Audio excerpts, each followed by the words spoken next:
Hello बच्चों, pre medico YouTube channel पे आपका स्वागत है। मैं डॉक्टर अनुज विश्वकर्मा। बेटे आज हम लोग एल्कोहल, फिनाल और ईथर के previous 10 year NEET MCQ solve करेंगे और इससे रिलेटेड थियरी भी डिस्कस करेंगे। आई होप पिछले वीडियो आपको समझ में आ रहे होंगे। अगर पिछले वीडियो में कोई दिक्कत होती है तो प्लीज़ आप मुझे कमेंट करके ज़रूर बताएं कि इसमें क्या प्रॉब्लम है। ठीक है, तो आते हैं क्वेश्चन पे। हमारा पहला क्वेश्चन है, the compound that is most difficult to protonate is. Question ये कह रहा है कि ये 4 कंपाउंड दिए गए हैं और उनमें से कौन सा ऐसा कंपाउंड है जिसको प्रोटीनेट करना बहुत ही डिफिकल्ट है। तो देखो बेटा, प्रोटीनेट का मतलब होता है हाइड्रोजन आयन का ऐड होना, और हाइड्रोजन आयन को कौन एक्सेप्ट करता है? बेस एक्सेप्ट करता है। ठीक है, और बेस वो होता है जिसके पास क्या हो, इलेक्ट्रॉन डेंसिटी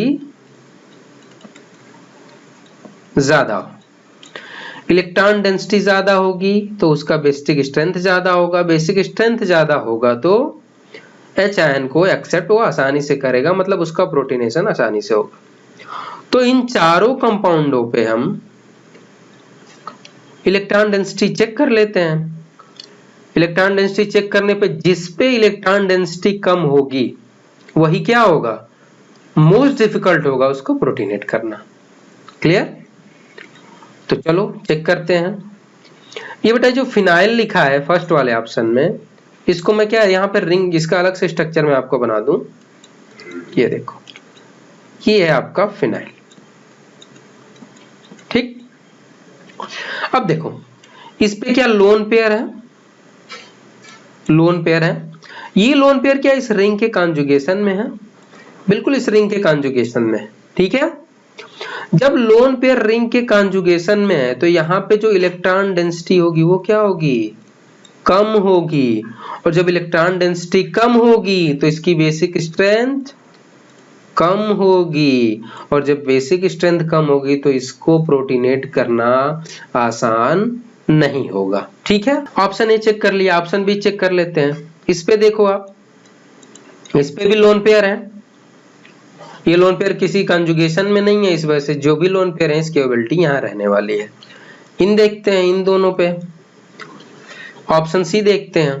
देखो बेटा, इस पे जो लोन पेयर है उसके साथ में क्या है, प्लस एच ग्रुप लगा है, और ये क्या करता है, यहाँ लोन पेयर की एबिलिटी को बढ़ाएगा, इलेक्ट्रॉन डेंसिटी को इंक्रीज करेगा। डी ऑप्शन में देखो, दो दो CH3 ग्रुप हैं, ये क्या करेंगे, इलेक्ट्रॉन डेंसिटी को बढ़ाएंगे। ठीक है, तो देखो इन तीनों में, इसमें तो इलेक्ट्रॉन डेंसिटी पे कोई फर्क नहीं पड़ रहा है, यहाँ पे इलेक्ट्रॉन डेंसिटी बढ़ रही है और यहाँ पे भी इलेक्ट्रॉन डेंसिटी बढ़ रही है, लेकिन ऑप्शन ए में क्या हो रहा है, यहाँ पे इलेक्ट्रॉन डेंसिटी कम हो रही है due to resonance of lone pair of oxygen.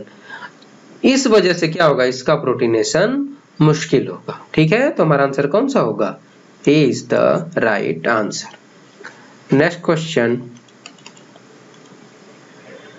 the structure of intermediate A in the following reaction is। ये रिएक्शन दी गई है और पूछ रहे हैं कि इसमें जो A ये बना है ये क्या होगा, ये पूछ रहे हैं।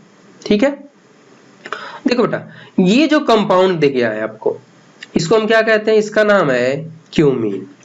ठीक है, और क्यूमीन की रिएक्शन ऑक्सीजन से कराने पे और फर्दर हाइड्रोलिसिस कराने पे फिनॉल और एसीटोन बनता है। पर ये कैसा होता है, ये रिएक्शन कैसे प्रोसीड करती है, मैं आपको अलग से इसका मैकेनिज्म बताता हूं, क्योंकि ये क्वेश्चन 2 बार नीट में पूछ चुका है और इसकी प्रोबेबिलिटी हमेशा रहती है आने की। ठीक है, तो इसकी हम मैकेनिज्म आपको बताएंगे। आई होप अगर आपने मैकेनिज्म समझ लिया तो इस क्वेश्चन को बहुत ही आसानी से कर लेंगे। तो आते हैं बेटा मैकेनिज्म पे। तो सबसे पहले हमने क्यूमीन बनाया,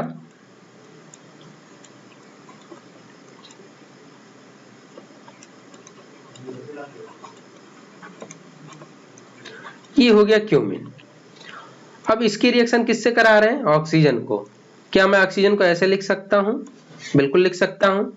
अब बेटा देखो फर्स्ट स्टेप में क्या होता है कि ये जो ऑक्सीजन है यहाँ पे होता है होमोलिटिक क्लीवेज। आपको पता है जब होमोलिटिक क्लीवेज होता है तो फ्री रेडिकल बनते हैं। सेम होमोलिटिक क्लीवेज यहाँ होगा तो यहाँ भी फ्री रेडिकल बनेगा। अब कुछ लोगों के मन में ये आएगा कि sir homolytic cleavage carbon hydrogen के बीच में क्यों हुआ, यहाँ पे क्यों नहीं हो रहा है, यहाँ पे क्यों नहीं हो रहा है और यहाँ पे क्यों नहीं हो रहा है। तो देखो बेटा, जब आप कार्बन और हाइड्रोजन के बीच क्लीवेज बनाओगे तो जो ये फ्री रेडिकल बनेगा, ये फ्री रेडिकल हाईली स्टेबल होगा। क्यों? क्योंकि देखो यहाँ पे क्या है, प्लस H ग्रुप, यहाँ पे क्या है, प्लस H ग्रुप, और ये क्या है, बेंजीन रिंग है। दो प्लस H ग्रुप हैं और बेंजीन रिंग है, जिसकी वजह से ये कॉन्जुगेशन में होगा और दो प्लस H ग्रुप क्या करेंगे, इसको हाईली स्टेबलाइज करेंगे। तो ये बॉन्ड ब्रेक वहां से होगी जहां पे हाईली स्टेबल क्या बनेगा, फ्री रेडिकल। इस वजह से ब्रेकिंग यहां से होगी। ठीक है, अब फ्री रेडिकल बन गया तो फ्री रेडिकल अटैक करेगा, ये फ्री रेडिकल अटैक करके इससे बॉन्ड बनाएगा और जो हाइड्रोजन है वो इस पे अटैक करेगा। तो हमारा स्ट्रक्चर क्या बन जाएगा, ये स्ट्रक्चर बन जाएगा। कार्बन ऑक्सीजन बाइंड हुआ, ऑक्सीजन ऑक्सीजन बाइंडेड है ही और हाइड्रोजन इससे आके बाइंड अप हो गया और ये CH3। ठीक है, यही हमारा क्या है, यही हमारा इंटरमीडिएट है। क्लियर?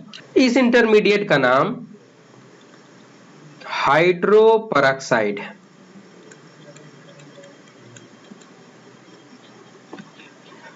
अब हाइड्रोपरऑक्साइड बन गया, ऑक्सीजन का काम खत्म। अब इस पे क्या होगा, आपने देखा होगा H+ का अटैक कराते हैं फिर वाटर का। तो सबसे पहले H+ अटैक करेगा। H+ क्या करेगा कि ये जो है लोन पेयर है, ये क्या करेगा, इसको एक्सेप्ट कर लेगा और फर्दर हमारा स्ट्रक्चर क्या बन जाएगा, ये बन जाएगा CH3O, हाइड्रोजन यहाँ अटैच्ड हो गया तो यहाँ पॉजिटिव चार्ज आ गया। क्लियर? अब देखो क्या होगा, आपको पता है कि ये पॉजिटिव चार्ज है, ये क्या करेगा, यहां से इलेक्ट्रॉनों को लेगा और वाटर रिमूव हो जाएगा। वाटर रिमूव हो जाएगा तो यहाँ पे क्या आ जाएगा, माइनस चार्ज आ जाएगा और जैसे ही माइनस चार्ज आ जाएगा तो ये जो रिंग है ये रोटेट करके इस ऑक्सीजन के पास आ जाएगी। अब क्वेश्चन ये बनता है कि ये रिंग ही क्यों रोटेट होके ऑक्सीजन के पास आएगी, ये दोनों ग्रुप में से कोई ग्रुप क्यों नहीं आ जाएगा। तो उसका रीजन ये है बेटा कि इसकी इलेक्ट्रोनेगेटिविटी इन दोनों से ज्यादा है, तो ये आसानी से इलेक्ट्रॉन को ले लेगी और इलेक्ट्रॉन आसानी से बॉन्ड ब्रेक हो जाएगा और ब्रेक होने के बाद क्या होगा, ये रिंग यहाँ से रोटेट करके ऑक्सीजन के पास चली जाएगी। तो जो हमारा नेक्स्ट स्ट्रक्चर होगा वो होगा, ये हो जाएगा। अब ये रिंग यहाँ रोटेट हुई है तो यहाँ पे वैकेंसी हो गई, तो ये पॉजिटिव चार्ज और ये O। मैं इस रिंग को PS लिख सकता हूं, बिल्कुल इसको PS लिख सकता हूं। तो ये हो गया, ये हमारा स्ट्रक्चर बन जाएगा। ठीक है, अब देखो बेटा, ये बन गया कार्बोकैटायन और जैसे ही कार्बोकैटायन बना वाटर फिर क्या करेगा, इस पे वापस से अटैक करेगा। जब वाटर फिर से अटैक करेगा तो अभी जो स्ट्रक्चर बनेगा वो ये बनेगा। समझ पा रहे हो आप? वाटर इस पे अटैक किया, OH ये पॉजिटिव हो जाएगा और OPH ये बन जाएगा। ये स्ट्रक्चर बना, जैसे ही बना वाटर क्या करेगा, H+ से इलेक्ट्रॉन को लेगा और इसको H+ के फॉर्म में रिमूव कर देगा। तो नेक्स्ट स्ट्रक्चर बन जाएगा CH3 COPH OH। क्लियर? अब देखो अगले स्टेप में क्या होगा बेटा, अगले स्टेप में ये होगा कि ये जो ऑक्सीजन है और आपको पता है ये जो हाइड्रोजन है ये क्या है, एसिडिक हाइड्रोजन है। तो ये जो ऑक्सीजन क्या करेगा, इससे इलेक्ट्रॉन लेगा और कार्बन से डबल बॉन्ड बना लेगा। जैसे ही ये कार्बन से डबल बॉन्ड बनाएगा तो इसकी वैलेंसी 5 हो गई, इसकी वैलेंसी जैसे ही 5 हुई, ये क्या कार्बन क्या करेगा, कार्बन ऑक्सीजन बॉन्ड को ब्रेक कर देगा। क्यों ये आसानी से ब्रेक हो जाएगा, क्योंकि ऑक्सीजन की इलेक्ट्रोनेगेटिविटी ज्यादा है। ये क्या करेगा, आसानी से लोन पेयर ऑफ इलेक्ट्रॉन को ले लेगा और क्या करेगा, अलग हो जाएगा। जैसे ही ये बॉन्ड ब्रेक हुआ, ये हाइड्रोजन क्या करेगा, इसके ऊपर अटैक कर जाएगा।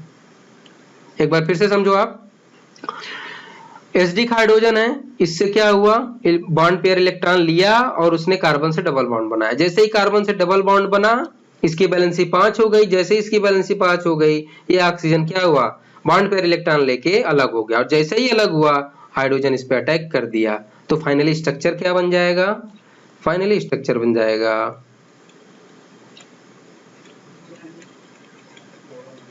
हाइड्रोजन इससे आके अटैच्ड हो जाएगा, और ये जो डबल बॉन्ड बना है,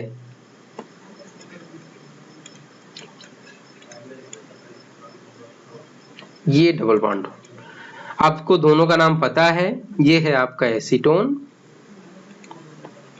और ये है आपका फिनो। तो समझ पाए आप, जब क्यूमीन पे ऑक्सीजन की रिएक्शन करते हैं फॉलोड बाय एसिडिक हाइड्रोलिसिस, तो क्या बनता है, एसीटोन बनता है और फिनॉल बनता है, और इंटरमीडिएट क्या बनता है, क्यूमीन हाइड्रो पेरोक्साइड बनता है। ठीक है, कुछ समझ पाए आप, तो इसका आप स्क्रीनशॉट ले लो। अगर इस रिएक्शन को आप खुद से करना, जब आप खुद से इस रिएक्शन को करोगे तो आपको ये रिएक्शन याद हो जाएगी और ये फिर कभी भूलेगी नहीं। और जब आप रिएक्शन खुद से करना सीख जाओगे, तो आपको बहुत सी ऐसी नेम्ड रिएक्शन हैं जिसमें आप आसानी से इलेक्ट्रोफाइल बना लोगे और फिर उसके बाद क्या करोगे, रिएक्शन प्रोसीड करा लोगे। इस रिएक्शन का मैकेनिज्म बताने का मेरा सिर्फ इतना ही पर्पस था कि आप रिएक्शन करना सीख लो। अब आते हैं अपने क्वेश्चन पे। तो मैंने अभी आपको बताया कि क्या बनता है, यही हमारा क्वेश्चन था। इसमें मैंने बताया था कि जो इंटरमीडिएट बनेगा वो क्या बनेगा, क्यूमीन हाइड्रो पेरोक्साइड, और उसको अगर चेक करो आप तो वो है option C, cumene hydroperoxide यही है। तो हमारा आंसर कौन सा होगा, C is the right answer. Next question, when vapours of a secondary alcohol is passed over heated copper at 573 Kelvin, the product form is। Assume करता हूं कि ये कोई सेकेंडरी अल्कोहल है, इस पे किसकी रिएक्शन करा रहे हैं, ये कॉपर 573 केल्विन, इसकी रिएक्शन करा रहे हैं और पूछ रहे हैं कि प्रोडक्ट क्या बनेगा। यही क्वेश्चन आपका। तो देखो बेटा, ये जो कॉपर 573 केल्विन है, ये आपको पता है कैसे बिहेव करता है, ये बिहेव करता है माइल्ड ऑक्सीडाइजिंग एजेंट की तरह। और आपको पता है कि जब सेकेंडरी अल्कोहल की रिएक्शन माइल्ड ऑक्सीडाइजिंग एजेंट से करता है, तो ये क्या करता है, सेकेंडरी अल्कोहल को किसमें कन्वर्ट कर देता है, कीटोन में। तो ये किसमें कन्वर्ट हो जाएगा, कीटोन में। ठीक है, तो हमारा आंसर क्या होगा, C is the right answer. Next question, the major product C and D formed in the following reaction respectively यार। ईथर है, इसकी रिएक्शन एक्सेस HI से करा रहे हैं, तो C और D बन रहा है। उससे पूछ रहे हैं कि बताओ इन चारों में से कौन सा वो प्रोडक्ट बनेगा। तो सबसे पहले बता, ये जो रिएक्शन है ये बहुत इंपॉर्टेंट रिएक्शन है, अक्सर आपसे पूछी जाती है कि ईथर की रिएक्शन HI से कराते हैं तो प्रोडक्ट क्या बनेगा। तो मैं सबसे पहले रिएक्शन बता दूं कि कैसे रिएक्शन होगी और कब क्या कराना है आपको।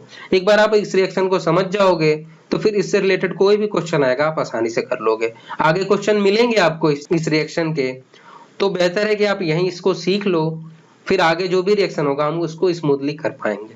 तो देखो बेटा, मान लो कि कोई ये ईथर है, ठीक है, इसकी रिएक्शन जब हम HI से कराते हैं तो इस रिएक्शन को बोलते हैं हम जिसेल्स मेथड। क्लियर। और इसका एक तरीका है, तरीका ये है कि अगर R डैश ग्रुप या फिर R ग्रुप, इन दोनों में से, इफ R डैश या फिर R ग्रुप, इन दोनों में से कोई भी अगर ये ग्रुप कंटेन किया हो या फिर ये ग्रुप कंटेन किया हो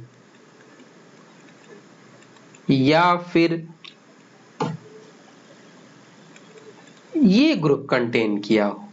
अगर ये तीनों ग्रुप हैं तो रिएक्शन SN1 मैकेनिज्म से फॉलो अप होगी। अगर इन तीनों ग्रुपों के अलावा कोई भी दूसरा ग्रुप है तो रिएक्शन कौन सी मैकेनिज्म को फॉलो करेगी? SN2 मैकेनिज्म को। समझ गए आप?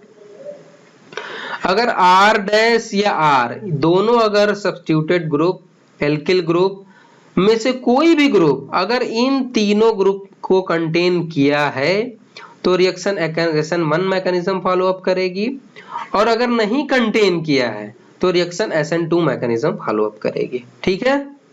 अब देखो SN1 मैकेनिज्म होगी तो जो I माइनस है ये मोर स्टेबल कार्बोकैटायन वाले पोर्शन पे जाएगा, और जब SN2 मैकेनिज्म ये SN1 मैकेनिज्म होगी तो वो मोर स्टेबल कार्बोकैटायन वाले पोर्शन पे अटैक करेगा। लेकिन अगर यही SN2 रिएक्शन होगी, अगर SN2 मैकेनिज्म होगा तो ये लेस हिंडर्ड एल्किल ग्रुप पे अटैक करेगी। समझ गए आप? अगर रिएक्शन SN1 मैकेनिज्म से फॉलो अप करती है तो मोर स्टेबल कार्बोकैटायन पे I माइनस अटैच होगा, और SN2 मैकेनिज्म फॉलो अप करती है तो क्या होगा? I उस एल्किल ग्रुप पे अटैच्ड होगा जहां लेस हिंडर्डनेस हो, मतलब जहां भीड़ कम हो। सिंपली शब्दों में ये क्या। तब आते हैं अपने क्वेश्चन पे। क्वेश्चन है ये ग्रुप दिया गया है और इस पे किससे एक्सेस HI की रिएक्शन करा रहे हैं। CH2 CH2O C CH3 यही है। इस पे HI की रिएक्शन करा रहे हैं, एक्सेस में HI। क्लियर बेटा? अब देखो आप, मैं आपको बताया था इसको मान लो अब क्या है R डैश और ये क्या है R है। मैं आपको बताया था R डैश या R में दोनों में से अगर कोई भी 3 डिग्री कार्बोकैटायन हो या एलाइलिक कार्बोकैटायन हो या फिर बेंजाइलिक कार्बोकैटायन बन रहा हो तो रिएक्शन SN1 मैकेनिज्म द्वारा फॉलो अप होगी। और ये देखो जो R है इसमें क्या है, ये 3 डिग्री कार्बोकैटायन की पॉसिबिलिटी है।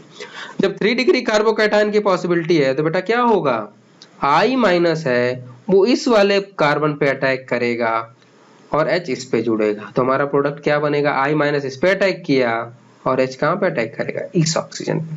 तो हमारा प्रोडक्ट बन जाएगा H3C CH2 CH2 OH और ये बन जाएगा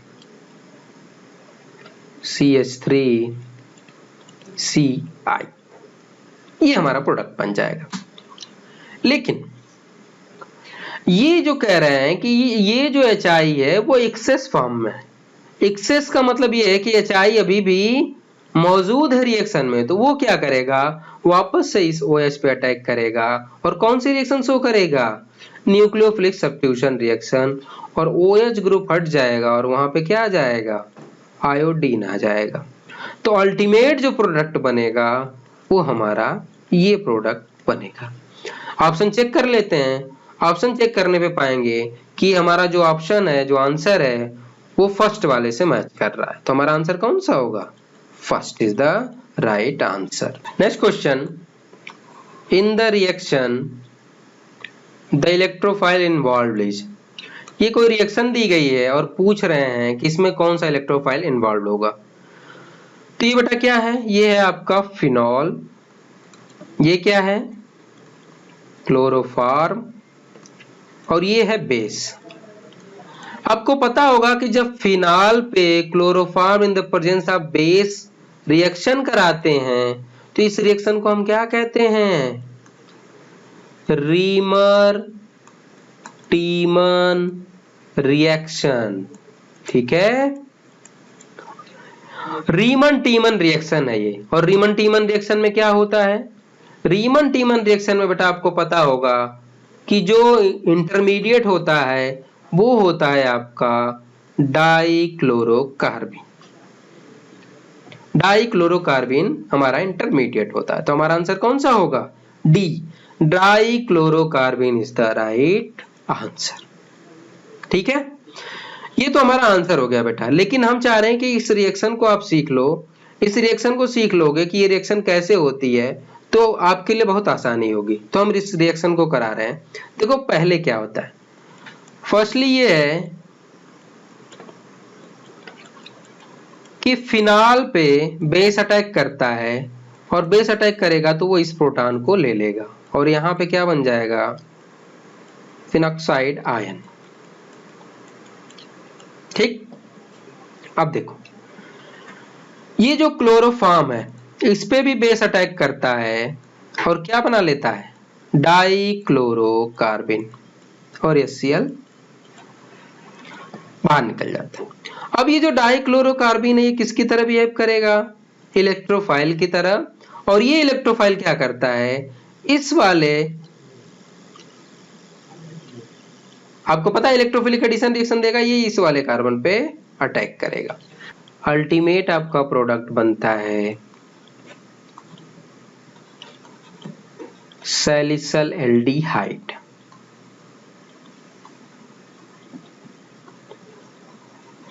ये आपका प्रोडक्ट बनता है। ठीक है, तो हमारा आंसर कौन सा है, डाइक्लोरोकार्बन। नेक्स्ट क्वेश्चन,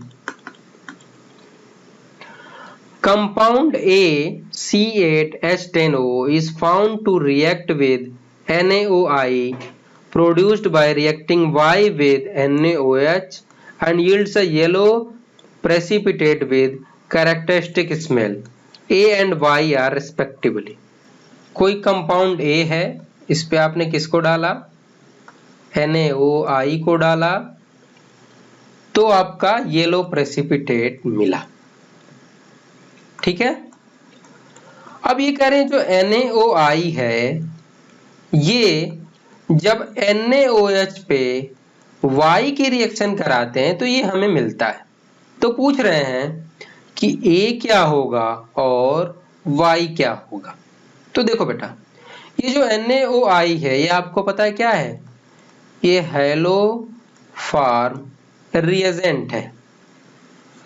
और ये बनता कैसे है, देखो जब बेस पे आप आयोडीन की रिएक्शन कराओगे तो ये बनता है सोडियम हाइपोआयोडाइड, सोडियम आयोडाइड और वाटर मॉलिक्यूल।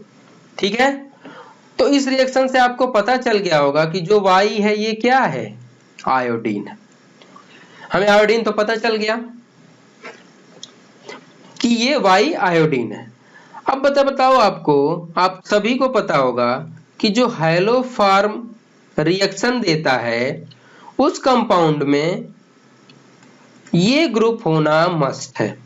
अगर वो एल्कोहल है तो ये ग्रुप होना चाहिए, और अगर वो कीटोन है तो ये ग्रुप होना चाहिए।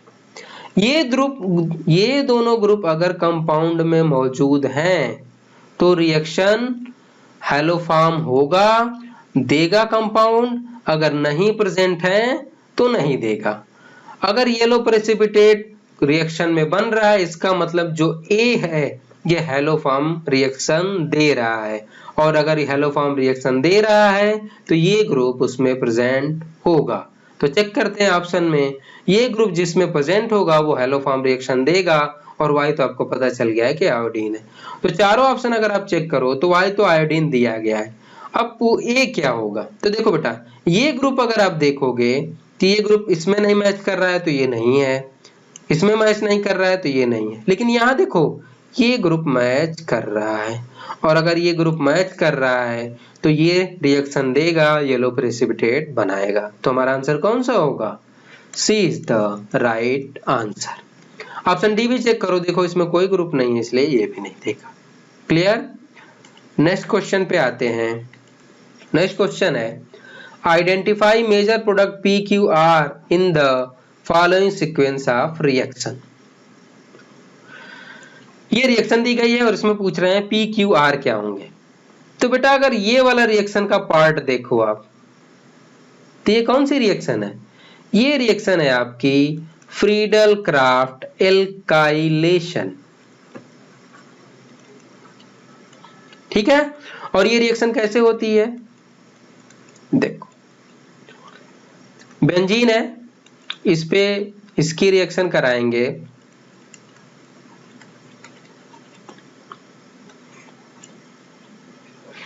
एनहाइड्रस AlCl3 की। ये लुईस बेस है, ये लुईस एसिड है, ये क्या करेगा, क्लोरीन को ले लेगा। जैसे ही क्लोरीन को लेगा यहाँ पे क्या बन जाएगा, कार्बोकैटायन।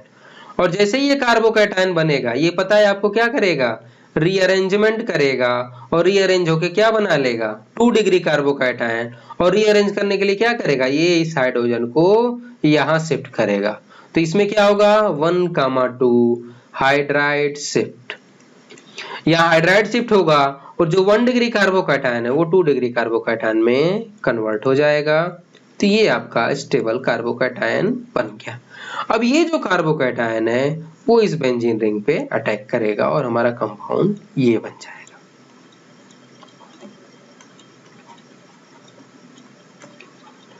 और ये कंपाउंड बना तो बेटा ये कंपाउंड तो आपको वेल नोन है, पता है कौन सा कंपाउंड है, ये है आपका क्यूमीन। ठीक है, क्यूमीन है। तो जो P होगा ये क्या होगा, क्यूमीन होगा। तो ये हमारा है P प्रोडक्ट। क्लियर। अब इस P पे क्या करा रहे हैं, पहले स्टेप में वो ऑक्सीजन की रिएक्शन करा रहे हैं, दूसरे स्टेप में क्या कर रहे हैं, हाइड्रोलिसिस करा रहे हैं और उसको हीट कर रहे हैं। यही तो है। और मैं आपको पहले ही बता चुका हूं कि जब क्यूमीन की रिएक्शन ऑक्सीजन से कराते हैं फॉलोड बाय हाइड्रोलिसिस तो 2 कंपाउंड बनते हैं। एक बनता है आपका फिनॉल और दूसरा क्या बनता है, बताओ, दूसरा बनता है आपका एसीटोन। और एसीटोन का स्ट्रक्चर क्या होगा, ये होगा बेटा। क्लियर। तो P ये हो गया, Q आपका ये हो गया और R ये हो गया। चेक कर लेते हैं, जिस ऑप्शन में ये तीनों मैच करेंगे वही हमारा आंसर होगा। तो अगर आप चेक करेंगे तो पाएंगे ऑप्शन 4 में ये मैच कर रहा है, क्यूमीन बन गया, P क्यूमीन है, सही है। Q क्या है आपका, फिनॉल है, ये भी सही है। और ये क्या है, एसीटोन, ये भी सही है। तो हमारा आंसर कौन सा होगा, D is the right answer. Clear. Next question पे आते हैं। नेक्स्ट क्वेश्चन है the heating of phenyl methyl ether with HI produces. Question कह रहा है कि ये फिनाइल मिथाइल ईथर है, इसकी रिएक्शन किससे करा रहे हैं, HI से। तो ये क्या बनाएगा, क्वेश्चन ये बेटा। फिर वही ईथर की रिएक्शन HI से आ गई, तो कौन सी रिएक्शन है ये, जीसेल्स मेथड। और जीसेल्स मेथड में बताया था कि अगर 3 डिग्री कार्बोकैटायन या फिर फिनाइल कार्बोकैटायन या फिर एसाइल कार्बोकैटायन बनता है तो रिएक्शन SN1 मैकेनिज्म से फॉलो अप होगी, और अगर वो नहीं बनेगा तो रिएक्शन SN2 मैकेनिज्म से फॉलो होगी। तो देखो यहाँ पे कोई कार्बोकैटायन फिनाइल नहीं है, 3 डिग्री नहीं है, तो यहाँ पे कौन सा मैकेनिज्म फॉलो अप होगा, SN2 मैकेनिज्म। तो ये SN2 मैकेनिज्म से अटैक करेगा, और SN2 मैकेनिज्म से अटैक करेगा तो I वहां पे जाएगा जहां पे लेस हिंडरडेस है। तो आपका कंपाउंड क्या बनेगा, यहाँ पे I अटैक करेगा तो ये बन जाएगा मिथाइल आयोडाइड, और जो H है वो यहाँ पे अटैक करेगा और ये क्या बना लेगा, ये कंपाउंड बना लेगा। और इसका आपका नाम तो वेल नोन पता है, ये है आपका फिनॉल। तो इस रिएक्शन से फिनॉल बनेगा और मिथाइल आयोडाइड बनेगा। ऑप्शन चेक कर लेते हैं, आयोडोबेंजीन नहीं बनेगा, फिनॉल बनेगा। तो यही हमारा राइट आंसर होगा। ठीक है, बेंजीन नहीं बनेगा, इथाइल क्लोराइड नहीं बनेगा। Next question, which one is the most acidic compound. 4 compound दिए गए हैं और पूछ रहे हैं कौन सा मोस्ट एसिडिक है। बेटा मैं आपको बताया था कि एसिडिक स्ट्रेंथ जो होती है एसिड की वो directly proportional to stability of conjugate base.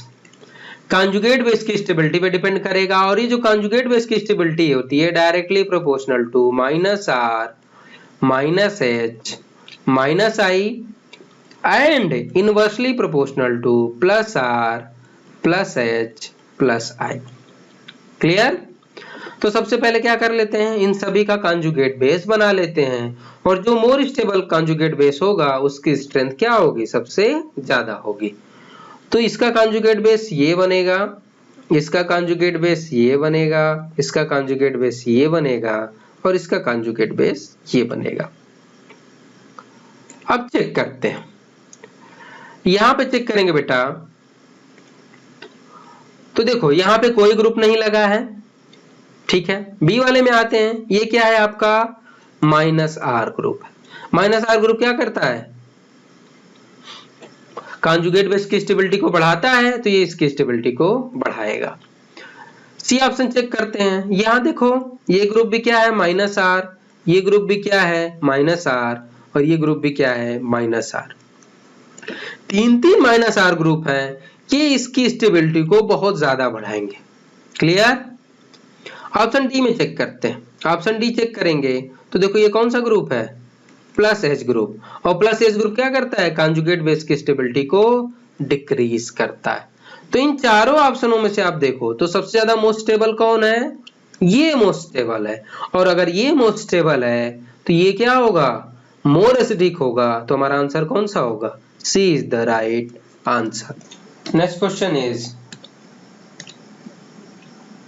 the reaction can be classified as, ये एल्कोहल है, इस पे पहले सोडियम हाइड्राइड की रिएक्शन करा रहे हैं, फिर सोडियम साल्ट बन रहा है, फिर इस पे मिथाइल आयोडाइड की रिएक्शन करा रहे हैं, तो आपका ईथर बन रहा है, ये रिएक्शन है। तो देखो बेटा, पहले इसकी सोडियम की रिएक्शन कराओगे आप, तो ये क्या करेगा, H को रिप्लेस करेगा, खुद ही यहाँ पे बाइंड अप हो जाएगा और ये क्या बना लेगा, ईथर बना लेगा। आपको मैं बताऊं कि अगर सोडियम एल्कोक्साइड पे अगर प्राइमरी एल्किल हैलाइड की रिएक्शन कराते हैं तो क्या मिलता है, हमें ईथर मिलता है, और इस रिएक्शन को हम कहते हैं विलियमसन ईथर सिंथेसिस। ये हमारी रिएक्शन होती है, ठीक है। तो ये जो रिएक्शन है, ये कौन सी रिएक्शन है, ये रिएक्शन है बेटा आपकी विलियमसन ईथर सिंथेसिस। तो हमारा आंसर कौन सा होगा, C is the right answer. अब आते हैं नेक्स्ट क्वेश्चन पे, reaction of phenol with chloroform in the presence of dilute sodium hydroxide finally introduces which one of the following functional group। ये कह रहे हैं कि फिनॉल है, इसकी रिएक्शन हम किससे करा रहे हैं, क्लोरोफॉर्म से, ये हो गया क्लोरोफॉर्म, और डाइल्यूट सोडियम हाइड्रोक्साइड, इससे रिएक्शन करा रहे हैं। तो पूछ रहे हैं कि जो प्रोडक्ट बनेगा उसमें कौन सा ग्रुप इंट्रोड्यूस होगा। तो बेटा जैसे ही फिनॉल दिखा, क्लोरोफॉर्म दिखा और NOH दिखा, आप समझ गए कौन सी रिएक्शन है, रीमन टीमन reaction.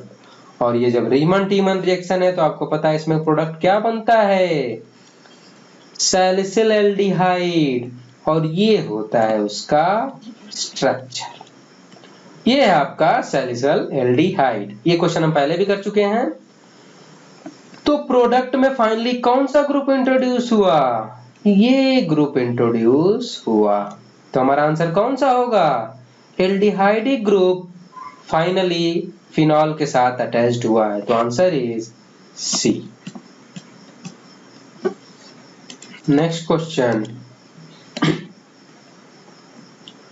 which of the following reaction can be used for preparation of alkyl halides। ये चार रिएक्शनें दी गई हैं और पूछ रहे हैं कि कौन सी ऐसी रिएक्शन है, इनमें से कौन कौन सी ऐसी रिएक्शन है जो एल्किल हैलाइड के बनाने में यूज होगी। तो इसको सॉल्व करने से पहले बेटा मैं कुछ आपको बता दूं। देखो, अगर 1 डिग्री एल्कोहल है या फिर 2 डिग्री एल्कोहल है, इसकी रिएक्शन अगर आप HCl से कराओगे तो उसके लिए आपको कैटलिस्ट की जरूरत पड़ेगी, और वो कैटलिस्ट होगा ZnCl2। क्लियर? ये किसकी तरह बिहेव करेगा? कैटलिस्ट की तरह। ठीक है, अगर 1 डिग्री अल्कोहल है या फिर 2 डिग्री अल्कोहल है, उसकी रिएक्शन HCl से करा रहे हैं और in the presence of catalyst, तब तो ये रिएक्शन होगी और आपका क्या बन जाएगा? तो आपका बन जाएगा एल्किल हैलाइड। ठीक है, लेकिन इसकी रिएक्शन अगर आपने HCl से कराई in the absence of catalyst, catalyst नहीं है मतलब ZnCl2 नहीं है, तो ये रिएक्शन नहीं होगी। क्लियर?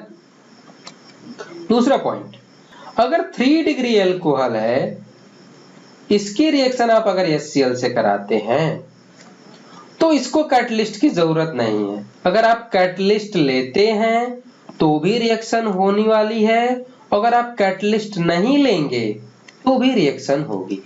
दोनों केसों में रिएक्शन होगी। ठीक है, तो एक बार फिर से समझ लो आप, 1 डिग्री 2 डिग्री अल्कोहल है, अगर कैटलिस्ट नहीं लोगे आप तो HCl से रिएक्शन नहीं करेगा, और अगर आप कैटलिस्ट लेते हो तो रिएक्शन होगी और एल्किल हैलाइड बनेगा। अब आते हैं ऑप्शन पे। ऑप्शन फर्स्ट में जो है वो देखो आप, जो फर्स्ट रिएक्शन है ये 1 डिग्री अल्कोहल है। क्लियर? इसकी रिएक्शन किससे करा रहे हैं? HCl से। क्या यहाँ पे कैटलिस्ट प्रेजेंट है? हाँ, कैटलिस्ट प्रेजेंट है, तब तो ये रिएक्शन होगी और यहाँ पे एल्किल हैलाइड बनेगा। तो पहले से तो एल्किल हैलाइड हमें मिलेगा। अब सेकंड रिएक्शन से देखते हैं, ये कौन सा अल्कोहल है? ये भी 1 डिग्री है। क्या इस पे HCl की रिएक्शन करा रहे हैं? करा रहे हैं, लेकिन क्या यहाँ पे कैटलिस्ट है? नहीं, यहाँ पे कैटलिस्ट नहीं है, और जब कैटलिस्ट नहीं है तो क्या ये रिएक्शन देगा? नहीं, ये रिएक्शन प्रोसीड नहीं होगी। अब आते हैं थर्ड रिएक्शन पे। थर्ड में देखो ये कौन सा है? 3 डिग्री अल्कोहल है। 3 डिग्री अल्कोहल है, इस पे HCl की रिएक्शन करा रहे हैं। क्या इसके पास कैटलिस्ट है? नहीं है, तो कैटलिस्ट हो या ना उससे कोई नहीं फर्क पड़ता, 3 डिग्री अल्कोहल HCl से रिएक्शन कर जाता है, तो ये रिएक्शन में एल्किल हैलाइड बनाएगा, तो ये भी एल्किल हैलाइड का रिएक्शन देगा। नेक्स्ट वाला ये कौन सा है? ये आपका 2 डिग्री अल्कोहल है। 2 डिग्री अल्कोहल पे HCl की रिएक्शन करा रहे हैं in the presence of anhydride JlCl3। क्या कैटलिस्ट प्रेजेंट है? तो कैटलिस्ट है, तो ये रिएक्शन देगा। तो इन चारों रिएक्शनों में से फर्स्ट रिएक्शन देगा, थर्ड रिएक्शन देगा और फोर्थ रिएक्शन देगा। तो जो ऑप्शन इन तीनों को कंटेन किया होगा वही हमारा आंसर होगा। तो फोर्थ ऑप्शन चेक करो बेटा, इसमें फर्स्ट दे रहा है, थर्ड दे रहा है एंड फोर्थ दे रहा है, तो हमारा आंसर कौन सा होगा? D is the right answer. Next question, the reaction, ये रिएक्शन है और क्या बन रहा है?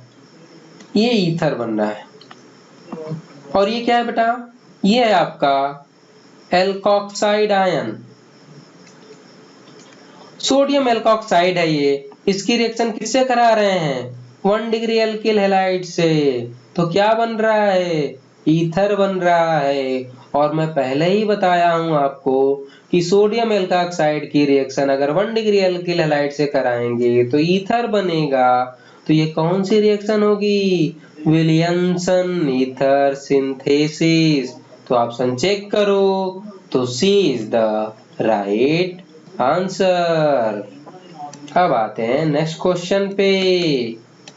Next question is, among the following sets the reactants which one produces any sol? Question ये कह रहा है कि ये 4 रिएक्शन दी गई हैं और इसमें से कौन है जो एनिसॉल बनाएगा ये रिएक्शन। तो बेटा जिसको बनाना है पहले उसको तो जान ले कि ये कैसा दिखता है। तो देखो एनिसॉल क्या होता है, वो ये होता है बेटा, इसको बोलते हैं एनिसॉल। क्लियर? तो हमें क्या बनाना है हमें पता चल गया। इसका दूसरा नाम भी है, इसको आप क्या कह सकते हो? मिथाइल फिनाइल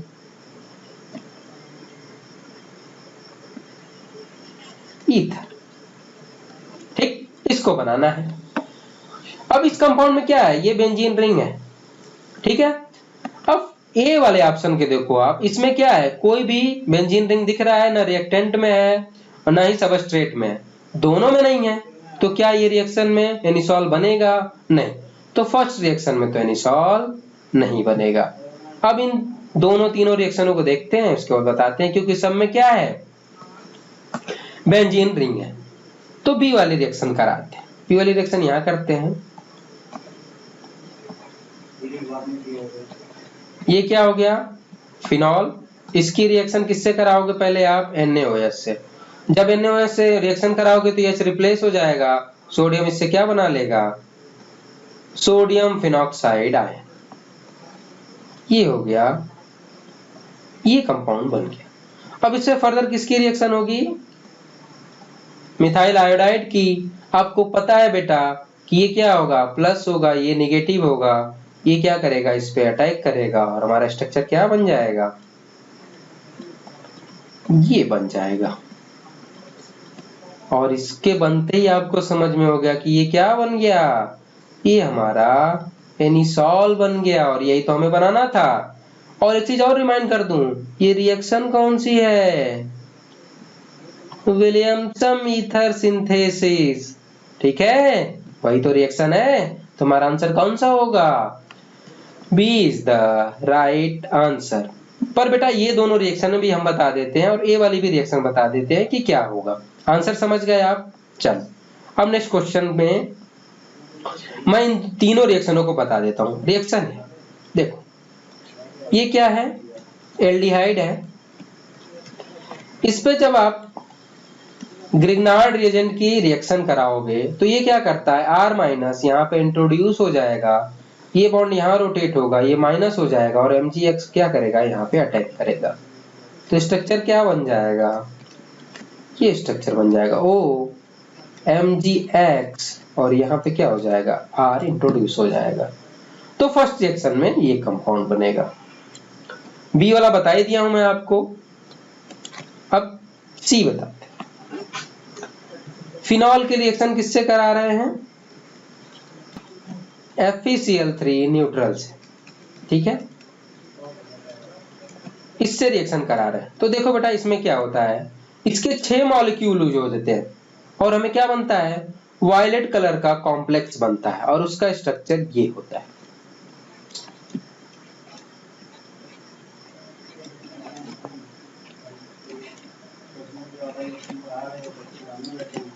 ये कॉम्प्लेक्स बनता है। इसके अलावा 3 मॉलिक्यूल HCl के बनते हैं और 3 प्रोटॉन मिलते हैं। ठीक है, ये जो होता है ये वायलेट कलर का कॉम्प्लेक्स होता है।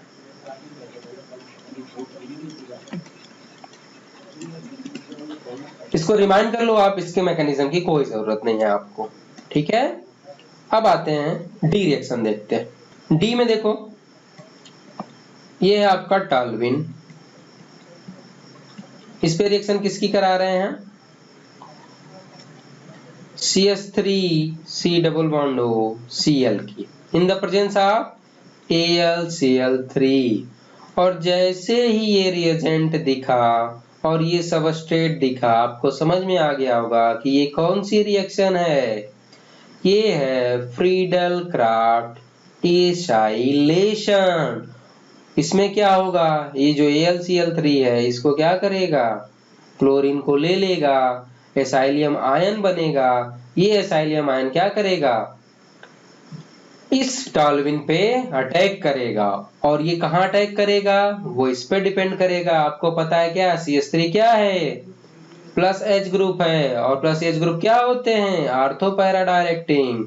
तो ये क्या करेगा, एक बार आर्थो पोजीशन पे अटैक करेगा और एक बार पैरा पोजीशन पे अटैक करेगा। तो हमारा कंपाउंड क्या बन जाएगा, ये बन जाएगा, एक बार आर्थो पोजीशन पे और दूसरा पैरा पोजीशन पे।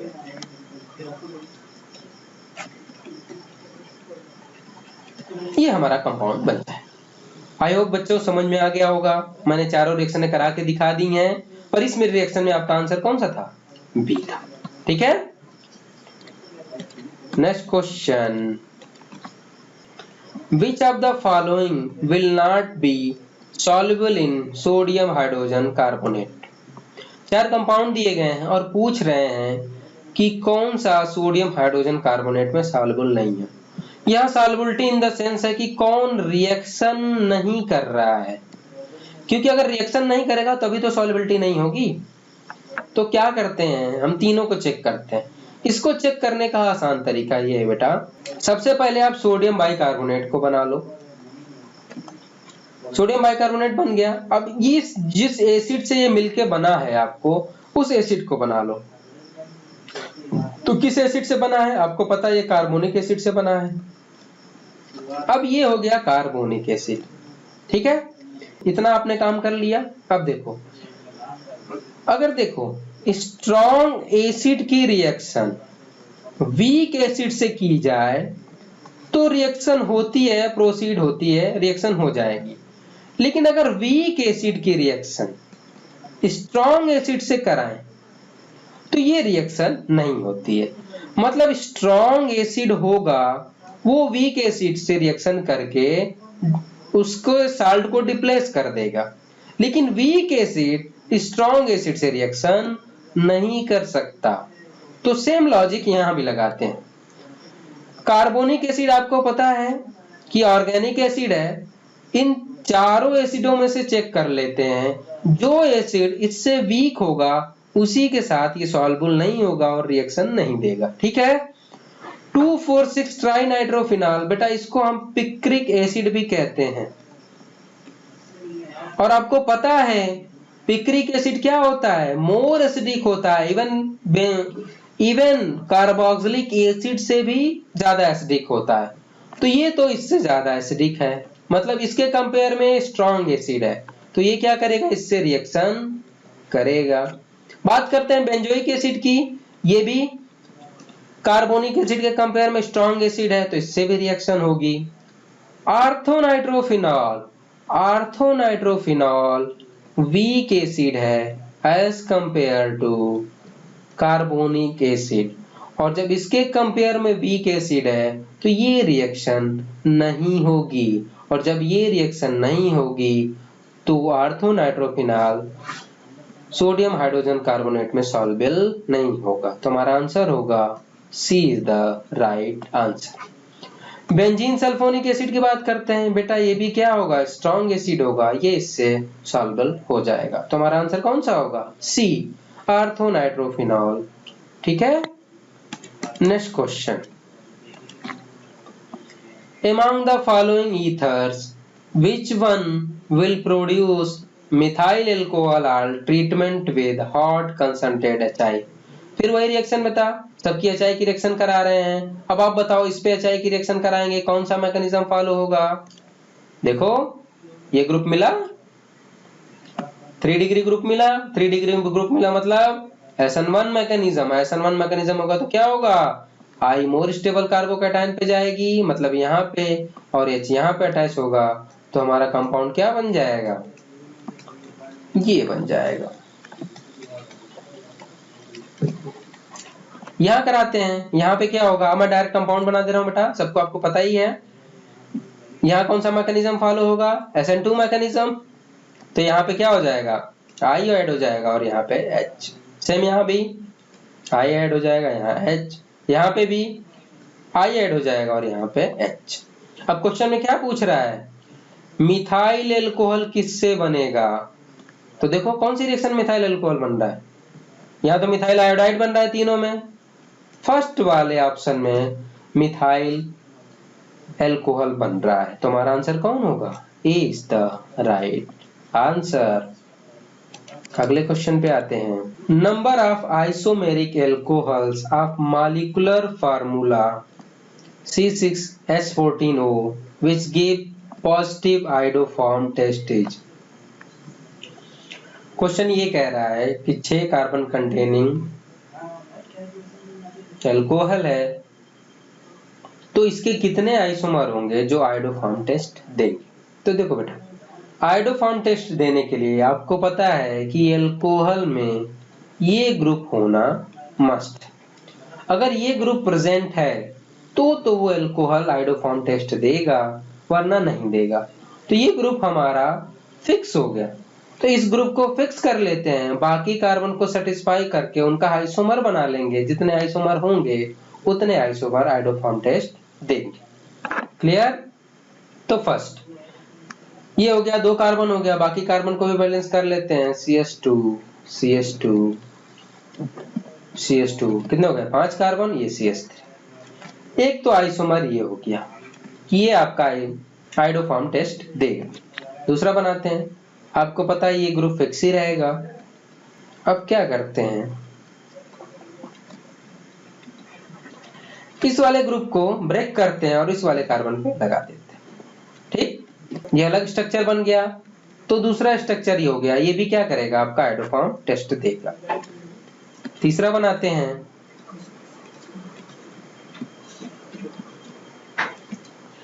अब ये जो ग्रुप है इसको कहा किया? इस वाले कार्बन पे अटैच कर रहा है।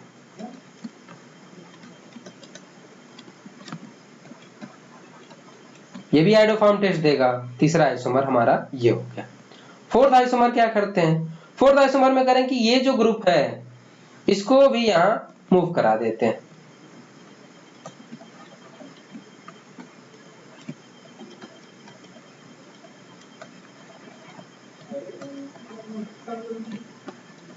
ठीक है, अब इसके अलावा कोई भी आप आइसोमर बनाओ, कोई भी आइसोमर नहीं बनेगा। तो टोटल कितने आइसोमर बने? 1 2 3 4, टोटल 4 आइसोमर बने हैं। तो इस कंपाउंड के क्या होंगे? 4 आइसोमर होंगे जो पॉजिटिव आइडोफॉर्म टेस्ट देंगे। तो हमारा आंसर कौन सा होगा? B is the right answer. Next question, in the following sequence of reactions the end product CH, reaction दी गई है और उसमें पूछ रहे हैं ये C क्या होगा। तो करते हैं रिएक्शन। प्राइमरी एल्किल हैलाइड है, इसकी रिएक्शन अगर आप केसियन से कराएंगे बेटा तो ये कौन सी रिएक्शन है? ये है आपकी न्यूक्लियोफिलिक सब्स्टिट्यूशन रिएक्शन। तो इसमें न्यूक्लियोफाइल कौन होगा? Cn- न्यूक्लियोफाइल है, ये क्या करेगा? Br- को रिप्लेस कर लेगा। तो हमारा ये प्रोडक्ट क्या बन जाएगा? CH3Br। इस पे जब KCN अटैक करेगा तो ये क्या करेगा? Br को रिप्लेस करेगा, खुद यहाँ अटैच हो जाएगा, तो ये बन जाएगा CH3C। ये हमारा क्या बन गया? A। अब इसकी रिएक्शन किससे करा रहे हैं? इसकी हाइड्रोलिसिस कर रहे हैं, वो भी एसिडिक हाइड्रोलिसिस। और आपको पता है कि जब साइनाइड की एसिडिक हाइड्रोलिसिस होती है तो क्या बना लेता है? कार्बोक्सिलिक एसिड बना लेता है। तो ये बन गया क्या? Carboxylic acid. अब इस कार्बोक्सिलिक एसिड पे किसकी, ये हमारा क्या बन गया? B। अब इस पे किसकी रिएक्शन करा रहे हैं?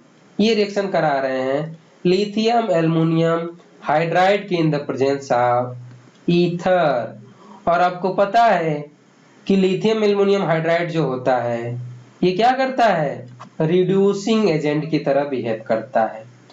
और आपको एक और चीज बता दूं कि लिथियम एल्युमिनियम हाइड्राइड को एल्कोहल प्रेमी भी कहा जाता है। लिथियम एल्युमिनियम हाइड्राइड को एल्कोहल प्रेमी इसलिए किया जाता है कि एसिड हो या फिर कार्बोक्सिलिक कंपाउंड हो, ये किसी को भी सीधा एल्कोहल में कन्वर्ट कर देता है। तो ये क्या करेगा? इस एसिटिक एसिड को इथाइल एल्कोहल में कन्वर्ट कर देगा। तो ये हो जाएगा हमारा फाइनल कंपाउंड C। तो ऑप्शन चेक कर लेते हैं, इथाइल एल्कोहल ऑप्शन डी में है, तो D is the right answer. Next question, which of the following compound can be used as antifreeze in automobile radiator? इन चारों में से पूछ रहे हैं कि ऑटोमोबाइल रेडिएटर में एंटीफ्रीज एजेंट के रूप में कौन यूज होता है। तो बेटा आपको ये रिमाइंड करना पड़ेगा, ये ग्लाइकॉल होता है। ग्लाइकॉल को यूज किया जाता है एंटीफ्रीज रेजेंट के रूप में। तो हमारा आंसर कौन सा होगा? B is the right answer. Next question, given are cyclohexanol, acetic acid, 2,4,6 trinitrophenol and phenol. In this order the decreasing acidic character will be। 4 compound दिए गए हैं और पूछ रहे हैं कि इनका एसिडिटी का ऑर्डर क्या होगा, ये क्वेश्चन है। तो बेटा सबसे पहले इनका स्ट्रक्चर बना लेते हैं। ये हो गया आपका क्या? साइक्लोहेक्सेनॉल का स्ट्रक्चर, ये आपका फर्स्ट है। एसिटिक एसिड का स्ट्रक्चर बेटा ये हो गया 2,4,6 ट्राइनाइट्रोफिनॉल, ये हो गया एक NO2 यहाँ पे, एक NO2 यहाँ पे, एक NO2 यहाँ पे, और ये हो गया 2,4,6 ट्राइनाइट्रोफिनॉल, और ये हो गया आपका फिनॉल। ठीक, ये 4 कंपाउंड बन गए। अब पूछ रहे हैं इनकी एसिडिक स्ट्रेंथ क्या होगी। पहले मैं आपको बता चुका हूं कि acidic strength is directly proportional to stability of conjugate base, और जो कॉन्जुगेट बेस की स्टेबिलिटी वो किस पे डिपेंड करती है, कॉन्जुगेट बेस की stability directly proportional to -R -H -I and inversely proportional to +R +H +I। Clear. तो इन चारों का क्या बना लेते हैं, कॉन्जुगेट बेस बना लेते हैं। जो मोर स्टेबल होगा वो मोर एसिडिक होगा, जो लेस स्टेबल होगा वो लेस एसिडिक होगा, और इस तरह ऑर्डर निकाल लेंगे। तो सबसे पहले साइक्लोहेक्सोनॉल का बनाते हैं, ये बनेगा इसका कॉन्जुगेट बेस। इसको मैं ओपन कर लेता हूं, इसका कॉन्जुगेट बेस ये बनेगा, इसका कॉन्जुगेट बेस ये बनेगा, और इसका कॉन्जुगेट बेस ये बनेगा। अब सबकी स्टेबिलिटी चेक करते हैं। ठीक है, तो देखो बेटा, चाहे 4th हो, 3rd हो या 2nd हो, सब में क्या पाया जा रहा है, रेजोनेंस पाया जा रहा है। ये देखो इससे रेजोनेंस में है, ये देखो इससे रेजोनेंस में है, और ये इससे रेजोनेंस में, सभी क्या है, रेजोनेंस में। तो सभी रेजोनेंस में, तो इनकी स्टेबिलिटी फर्स्ट के कंपेयर में ज्यादा होगी। तो फर्स्ट की स्टेबिलिटी सबसे कम, तो इसकी एसिडिक स्ट्रेंथ सबसे कम। तो सबसे कम एसिडिक स्ट्रेंथ किसकी होगी, फर्स्ट की। समझ गए। अब आते हैं इन तीनों में। इन तीनों में देखो आप, फिनॉल और इसकी बात करते हैं एसिटिक एसिड की।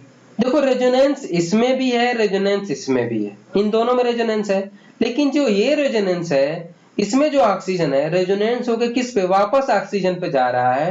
तो इसका जो स्ट्रक्चर, जो रेजोनेटिंग स्ट्रक्चर वो बनेगा, वो इक्विवेलेंट रेजोनेटिंग स्ट्रक्चर बनेगा। ठीक है। और जब इसका रेजोनेटिंग इक्विवेलेंट रेजोनेटिंग स्ट्रक्चर बनेगा, तो आपको पता है कि नॉन इक्विवेलेंट रेजोनेटिंग स्ट्रक्चर से इक्विवेलेंट रेजोनेटिंग स्ट्रक्चर बनाने वाला कंपाउंड मोर स्टेबल होता। तो इन दोनों में ये मोर स्टेबल होगा, ये नहीं। अब इन दोनों में ये दोनों मोर स्टेबल है, और इसके कंपेयर में ये लेस स्टेबल होगा। क्यों? क्योंकि देखो यहां पे क्या है, 3 -R ग्रुप है, ये भी -R है, ये भी -R है, और ये भी -R है। ये क्या करेंगे, इसको हाईली स्टेबलाइज करते हैं, और वो इतना ज्यादा स्टेबलाइज करते हैं कि इसकी स्टेबिलिटी एसिटिक एसिड आयन से भी ज्यादा हो जाती है। मतलब अगर इन सब में देखा जाए तो सबसे ज्यादा स्टेबिलिटी किसकी होगी, 2,4,6 ट्राइनाइट्रोफिनॉल की होगी। और इसका दूसरा नाम भी आपको पता है, इसको बोलते हैं बेटा पिक्रिक एसिड। इसको पिक्रिक एसिड भी कहा जाता है। तो सबसे ज्यादा स्टेबल कौन सा कॉन्जुगेट बेस होगा, ये होगा, उसके बाद ये होगा, उसके बाद ये होगा, और लास्ट में ये होगा। तो कॉन्जुगेट बेस की स्टेबिलिटी का ऑर्डर ये होगा, तो एसिडिक स्ट्रेंथ का भी ऑर्डर यही होगा। तो सबसे ज्यादा स्टेबल 3rd है, इसलिए 3rd इज मोर एसिडिक। उसके बाद 2nd है, उसके बाद 4 है, और अल्टीमेट लास्ट में 1st है। तो ये हमारा ऑर्डर होगा, 3rd is more stable than 2nd than 4th than 1st। तो हमारा आंसर कौन सा होगा, A is the right answer. Next question, same question बेटा, कॉन्जुगेट बेस बनाओ, स्टेबिलिटी देखो, मोर स्टेबल मोर एसिडिक। सबका कॉन्जुगेट बेस बनाए, ये रहा इसका कॉन्जुगेट बेस, ये और ये। अब इन सब में स्टेबिलिटी चेक करते हैं। ठीक है, तो देखो बेटा, ये जो है ये इसके क्या डायरेक्ट कॉन्जुगेशन में है, तो ये सबसे ज्यादा मोस्ट स्टेबल होगा। ठीक है, जब ये मोस्ट स्टेबल होगा, बाकी में देखो किसी में रेजोनेंस है नहीं, लेकिन इसमें क्या है, रेजोनेंस है। जब रेजोनेंस है तो ये जो कॉन्जुगेट बेस होगा ये मोर स्टेबल होगा, और जब मोर स्टेबल होगा तो क्या होगा, मोर एसिडिक नेचर का होगा। तो हमारा आंसर कौन सा होगा, B is the right answer. Next question. Among the following 4 compounds, the acidity order is. 4 compound दिए गए हैं और इसका एसिडिटी ऑर्डर पूछ रहे हैं आपसे। बनाते हैं चारों कंपाउंड को। फिनॉल बना लेते हैं। पहला क्या है हमारा? फिनॉल। तो ये रहा हमारा फिनॉल। दूसरा कंपाउंड क्या है? Methyl phenol. तो ये हो गया बेटा मिथाइल फिनॉल। तीसरा है आपका मेटा नाइट्रोफिनॉल। तो ये हो गया आपका फिनॉल और इसके मेटा पोजीशन पे क्या है? नाइट्रो ग्रुप होना चाहिए। तो ये हो गया मेटा नाइट्रोफिनॉल। फोर्थ क्या है? Para nitrophenol. मतलब फिनॉल के पैरा पोजीशन पे क्या होना चाहिए? Nitro group. तो ये हो गया फिनॉल और ये हो गया नाइट्रो। चारों का स्ट्रक्चर बन गया। अब क्या पूछ रहे हैं? Acidity order. सेम कॉन्सेप्ट लगाएंगे, सबका कॉन्जुगेट बेस बनाएंगे। जो मोर स्टेबल होगा उसकी एसिडिटी मोर होगी, जो कम होगा वो कम। तो ये कॉन्जुगेट बेस हमने बना लिया। ठीक है। अब देखो, अब सबकी स्टेबिलिटी चेक करते हैं। तो देखो बेटा, मैं क्या बताया था आपको? मैंने बताया था कि जो कॉन्जुगेट बेस की स्टेबिलिटी होती है वो प्लस आर ग्रुप के क्या होगी? इनवर्सली प्रोपोर्शनल होती है और माइनस आर ग्रुप के क्या होगी? डायरेक्टली प्रोपोर्शनल होगी। तो देखो, सब में ग्रुप चेक करते हैं। यहां तो कोई ग्रुप नहीं है। यहां कौन सा ग्रुप है? प्लस एच ग्रुप, या इसको प्लस आर भी कह सकते हो आप। ये कौन सा ग्रुप है? Minus R group. और ये कौन सा ग्रुप है? Minus R group. तो सबसे कम स्टेबल कौन होगा? सेकंड, क्योंकि प्लस आर ग्रुप क्या करते हैं? इस कॉन्जुगेट बेस की स्टेबिलिटी को कम करते हैं। तो सबसे लेस स्टेबल कॉन्जुगेट बेस कौन होगा? सेकंड। तो सेकंड सबसे लेस स्टेबल होगा, इसलिए इसकी एसिडिटी सबसे कम होगी। अब बात करते हैं इन तीनों में। ये बताया माइनस आर ग्रुप यहां भी है, माइनस आर ग्रुप यहां भी है। तो ये दोनों स्टेबल होंगे, एक एक माइनस आर ग्रुप है। लेकिन बेटा यहां पे है, यहां पे माइनस आर पावर वर्क नहीं करेगा। क्यों नहीं करेगा? क्योंकि बेटा ये जो नाइट्रो ग्रुप लगा है ये कौन से ग्रुप पे लगा है? मेटा पोजीशन पे। और आपको पता है कि मेटा पोजीशन पे अगर कोई ग्रुप हो तो उसका कोई रेजोनेटिंग इफेक्ट नहीं होता है। ना वो प्लस आर पावर शो करेगा, ना माइनस आर पावर शो करेगा, ना माइनस एम। ये तीनों इफेक्ट इसमें एक्ट नहीं करेंगे। अगर मेटा पोजीशन पे कोई ग्रुप लगा है तो उसका रेजोनेटिंग इफेक्ट या मीजोमेरिक इफेक्ट एक्ट नहीं होता है। तो यहाँ पे जो नाइट्रो ग्रुप है वो इस कॉन्जुगेट बेस में माइनस आर ग्रुप की तरह एक्ट नहीं करेगा। लेकिन ये पैरा पोजीशन पे ये एक्ट करेगा। तो आपको पता है कि रेजोनेंस ज्यादा स्टेबलाइज करता है। तो सबसे ज्यादा स्टेबल कौन सा होगा? फोर्थ। तो फोर्थ सबसे ज्यादा स्टेबल, तो इसकी एसिडिटी सबसे ज्यादा। अब बात करते हैं इन दोनों में। बेटा ये माइनस आर ग्रुप तो इसका एक्ट नहीं करेगा, लेकिन क्या ये माइनस आई ग्रुप है? ये बिल्कुल बिल्कुल स्ट्रॉन्ग माइनस आई ग्रुप है। ये भी क्या करेगा? इसकी स्टेबिलिटी को बढ़ाएगा। ठीक है। तो फिनॉल के कंपेयर में यहाँ कोई ग्रुप है नहीं है, यहाँ पे जबकि माइनस आई ग्रुप है, तो फिनॉल के कंपेयर में ये मोस्ट स्टेबल होगा। तो उसके बाद कौन सा स्टेबल होगा? थर्ड। ठीक है। उसके बाद क्या होगा? फिनॉल। ठीक है।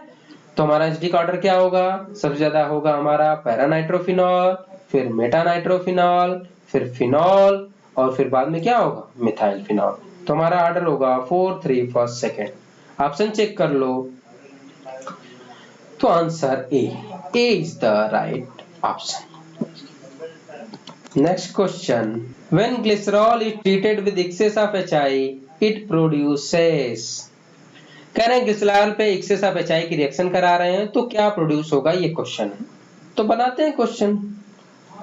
इस ग्लिसरॉल का स्ट्रक्चर बनाते हैं। बेटा सबको आता होगा ग्लिसरॉल का स्ट्रक्चर बनाना, जिसको नहीं आता है वो देख ले। एडसेंट कार्बन पे क्या करना है आपको? 3 OH ग्रुप लगाने। ये क्या है आपका? ग्लिसरॉल। ठीक है। कुछ लोग ग्लिसरीन भी कहते हैं इसको। इस पे रिएक्शन किसकी करा रहे हैं? एक्सेस ऑफ HI की रिएक्शन करा रहे हैं। आपको पता है क्या है? सभी क्या है? अल्कोहलिक ग्रुप हैं। ये कौन सी रिएक्शन शो करेगा? न्यूक्लियोफिलिक सब्स्टिट्यूशन रिएक्शन, जितने OH हैं वहां पे क्या हो जाएगा, आयोडीन आ जाएगा। तो हमारा स्ट्रक्चर क्या बन जाएगा, CH2I और CH2I, ये हमारा कंपाउंड बना। लेकिन आपको पता है कि जब आयोडिसेंट कार्बन पे आयोडीन लगा होता है तो ये क्या होता है, अनस्टेबल होता है। ये क्या करेगा, तुरंत इस आयोडीन के रूप में रिमूव हो जाएगा और यहाँ पे डबल बॉन्ड स्टेबलाइज हो जाएगा, ये बन जाएगा। ठीक, जैसे ही ये बना, आपको पता है जो HI है वो एक्सेस में है, क्या होगा, ये क्या है, एल्कीन। और एल्कीन पे HI की रिएक्शन, कौन सी रिएक्शन, इलेक्ट्रोफिलिक एडिशन रिएक्शन। और इलेक्ट्रोफिलिक एडिशन रिएक्शन होगा, HI का एडिशन किसके हिसाब से होगा, मार्कोनिकॉफ रूल के अकॉर्डिंग। और मार्कोनिकॉफ रूल में क्या कहते हैं कि इलेक्ट्रोफाइल उस कार्बन पे जाएगा जहां पे हाइड्रोजन की संख्या ज्यादा हो। ठीक है, तो यहाँ इलेक्ट्रोफाइल कौन है, H+ है, तो ये कहाँ जाएगा, इस वाले कार्बन पे अटैच्ड होगा, क्योंकि यहाँ पे हाइड्रोजन की संख्या ज्यादा है, तो ये यहाँ पे अटैक करेगा और I- यहाँ पे अटैक करेगा। तो हमारा स्ट्रक्चर क्या बन जाएगा, CH3CHI CH2I। फिर लोचा, अब क्या लोचा हो गया, अरे फिर एडसेंट कार्बन पे 2 आयोडीन आ गए, और मैं अभी आपको बताया हूं कि एडसेंट कार्बन पे 2 आयोडीन होंगे तो ये अनस्टेबल होगा, तुरंत यहाँ पे आयोडीन निकल जाएगा। आयोडीन निकला और फिर से डबल बॉन्ड स्टेबलाइज हो गया। लेकिन अभी भी ध्यान दो आप, यहाँ पे क्या है, HI एक्सेस में है, फिर अटैक करेगा, फिर से इलेक्ट्रोफिलिक एडिशन रिएक्शन मार्कोनिकॉफ के हिसाब से, और ये कंपाउंड आपका बन जाएगा। और इसका नाम क्या है बच्चों, इसका नाम है, नंबरिंग कर लो 1 2 3, क्या हो गया, 2 आयोडो, 3 कार्बन का है, प्रो एल्केन है, एन। तो अल्टीमेटली हमारा कंपाउंड क्या बनेगा, 2 आयोडो प्रोपेन। तो which is the right answer, A is the right answer. Next question, following compound are given, which of the above compounds on being warmed with iodine solution NaOH and will get iodoform। Question ये कह रहा है कि ये 4 compound दिए गए हैं, इनकी रिएक्शन हम आयोडीन सोल्यूशन से कराते हैं in the presence of NaOH, तो कौन कौन है जो आयोडोफॉर्म टेस्ट देगा। तो बेटा मैंने आपको पहले ही बताया है कि अगर कंपाउंड में ये ग्रुप प्रेजेंट है और अगर ये ग्रुप प्रेजेंट है, ये दोनों ग्रुप अगर कंपाउंड में प्रेजेंट है तब तो वो आयोडोफॉर्म टेस्ट देंगे, वरना नहीं देंगे। तो चारों का स्ट्रक्चर देख लेते हैं, जिनमें ये दोनों में से कोई प्रेजेंट होगा तो आयोडोफॉर्म देगा और नहीं प्रेजेंट होगा तो आयोडोफॉर्म नहीं देगा। क्लियर, तो फर्स्ट स्ट्रक्चर इलैबोरेट करके बनाते हैं इसको। सेकंड स्ट्रक्चर बना लेते हैं बेटा,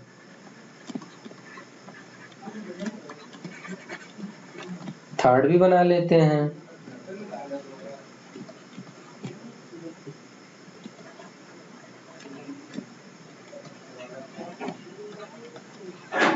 और फोर्थ भी बना लेते हैं। चारों बना लिया। अब चेक करो भाई कौन सा ग्रुप है।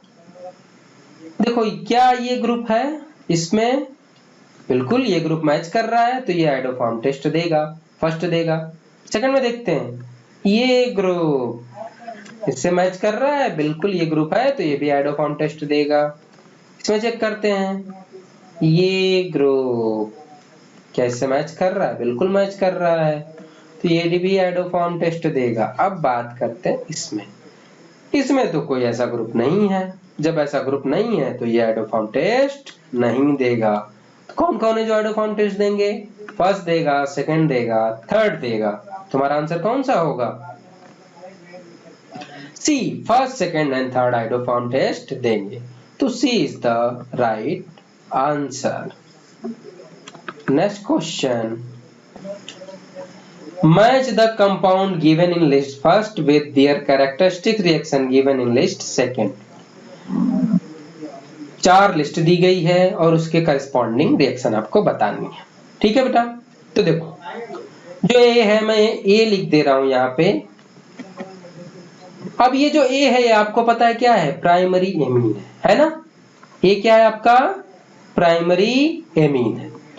प्राइमरी एमीन पे जब आप KOH in the presence of chloroform की रिएक्शन कराते हैं तो एक बैड स्मेलिंग कंपाउंड बनता है, बैड स्मेल वाला कंपाउंड बनता है। और ये जो कंपाउंड होता है ये कौन सा कंपाउंड होता है, ये आइसोसाइनाइड बनाता है। और इस रिएक्शन को हम क्या कहते हैं, इस रिएक्शन को हम कहते हैं कार्बेलएमीन रिएक्शन। और आपको पता होगा कार्बेलएमीन रिएक्शन में क्या बनता है, बैड स्मेलिंग आइसोसाइनाइड होता है। और ये प्राइमरी एमीन के लिए क्या होती है, टेस्टिंग की तरह यूज आती है। वो चाहे एलिफैटिक हो या एरोमेटिक हो, कोई भी एमीन हो लेकिन वो प्राइमरी होनी चाहिए तब कार्बेलएमीन रिएक्शन देगा। तो जो ए है वो तो सेकंड से मैच करेगा। ठीक, समझ गए आप। अब बी बात कर रहे हैं। बी क्या है, ये क्या है आपका, आपको पता है एल्काइन है। और एल्काइन कैसी एल्काइन है, ऐसी एल्काइन जिसके पास एसिडिक हाइड्रोजन है। और आपको बताया गया होगा कि एसिडिक हाइड्रोजन को टेस्ट करने के लिए सिल्वर मिरर टेस्ट किया जाता है, जिसमें एल्काइन पे हम क्या करते हैं, अमोनिकल AgNO3 की रिएक्शन कराते हैं। तो इसकी रिएक्शन किससे कराएंगे, अमोनिकल AgNO3 से। और जब अमोनिकल AgNO3 से कराएंगे तो ये प्रोडक्ट बनता है। एल्काइन की रिएक्शन किससे कराया, अमोनिकल AgNO3 से। ये क्या करेगा, H को रिप्लेस करेगा, Ag यहाँ जुड़ जाएगा और ये बन जाएगा सिल्वर साल्ट बन जाएगा। और ये जो सिल्वर साल्ट होता है कैसा होता है, वाइट प्रेसिपिटेट देता है। ठीक है, ये होता है एसिडिटी ऑफ एल्काइन चेक करने के लिए कि एल्काइन में एसिडिक हाइड्रोजन है कि नहीं। तो बी किससे होगा, give white precipitate with ammoniacal AgNO3। अब आते हैं सी, इसको देखो आप, सी क्या है, सी है आपका ईस्टर। इसको मैं इलेबोरेट कर दूं तो आपको क्लियर दिखेगा, ये है आपका ईस्टर। ठीक है, और आपको पता है ईस्टर की क्या करते हैं, एल्कलाइन हाइड्रोलिसिस। ठीक है, और एल्कलाइन हाइड्रोलिसिस करते हैं, इस रिएक्शन को क्या कहते हैं, सैपोनिफिकेशन रिएक्शन। क्लियर, तो इसका क्या होगा, एल्कलाइन हाइड्रोलिसिस होगा, तो इससे मैच करेगा। अब ये देखो ये कौन सा एल्कोहल है, डी। डी में देखो तो ये डी क्या है, सेकेंडरी एल्कोहल है। सेकेंडरी एल्कोहल पे आपको पता है कि जब ल्यूकास रिएजेंट डालते हैं तो ये क्या है, 5 मिनट बाद टर्बिडिटी देता है या फिर क्लाउडीनेस आप कह सकते हो। ल्यूकास रिएजेंट के बारे में आपको बता दूं बेटा, थोड़ा यहां देख लो आप कि अगर 1 डिग्री अगर एल्कोहल है, 1 डिग्री एल्कोहल है, अगर उस पे आपने ल्यूकास रिएजेंट डाला तो ल्यूकास रिएजेंट 1 डिग्री एल्कोहल पे पहले तो रिएक्ट ही नहीं करेगा। अगर करता भी है तो टर्बिडिटी लगभग 30 मिनट में आपको क्लाउडनेस दिखेगा। ठीक है, अगर 2 डिग्री एल्कोहल है उस पे अगर आपने ल्यूकास रिएजेंट को डाला तो क्या होगा, 2 डिग्री एल्कोहल पे अगर ल्यूकास रिएजेंट को डालते हैं तो ये क्या आएगा, 5 मिनट में आपको टर्बिडिटी देगा, मतलब क्लाउडनेस देगा। लेकिन अगर वही 3 डिग्री एल्कोहल है तो क्या होगा, जैसे ही आप ल्यूकास रिएजेंट को डालेंगे ये क्या करेगा, तुरंत इमीडिएट टर्बिडिटी देता है। ठीक है, तो ल्यूकास रिएजेंट का हम use 1 degree, 2 degree, 3 degree alcohol को डिफरेंशिएट करने के लिए भी यूज करते हैं। बेटा ल्यूकास रिएजेंट क्या होता है, ल्यूकास रिएजेंट होता है concentrate HCl plus anhydrous ZnCl2। इन दोनों के कॉम्बिनेशन को ल्यूकास रिएजेंट कहते हैं। ठीक है, तो बच्चों आज हमने एल्कोहल फिनाइल ईथर के पिछले 10 साल के आए हुए क्वेश्चन सॉल्व कर लिए हैं और इससे रिलेटेड थियरी भी डिस्कस कर ली है। बेटा आज के वीडियो में कोई दिक्कत हुई हो, कोई परेशानी हुई हो तो बेझिझक आप मेरे कमेंट बॉक्स में आके मुझे कमेंट कर सकते हैं। मैं आपको तुरंत से तुरंत इसका जवाब दूंगा कि कौन सी चीज आपको सही समझ में नहीं आई है या क्या प्रॉब्लम हुई है। तो बच्चों अगर ये वीडियो पसंद आया हो आपको तो प्लीज लाइक करिए, शेयर करिए, सब्सक्राइब करिए और कमेंट जरूर करिए, क्योंकि आपके कमेंट से ही पता चलेगा कि मेरा वीडियो कैसा बन रहा है। मैं स्लो पढ़ा रहा हूँ, तेज पढ़ा रहा हूँ, ज्यादा टाइम ले रहा हूँ, ये बिना आपके कमेंट के पॉसिबल नहीं है। ठीक है, तो बच्चों लगे रहे आप मेरे साथ, हम लोग मिलके नीट केमिस्ट्री में बहुत बेहतर करेंगे और सिलेक्ट होके डॉक्टर बनेंगे। ठीक है, थैंक यू।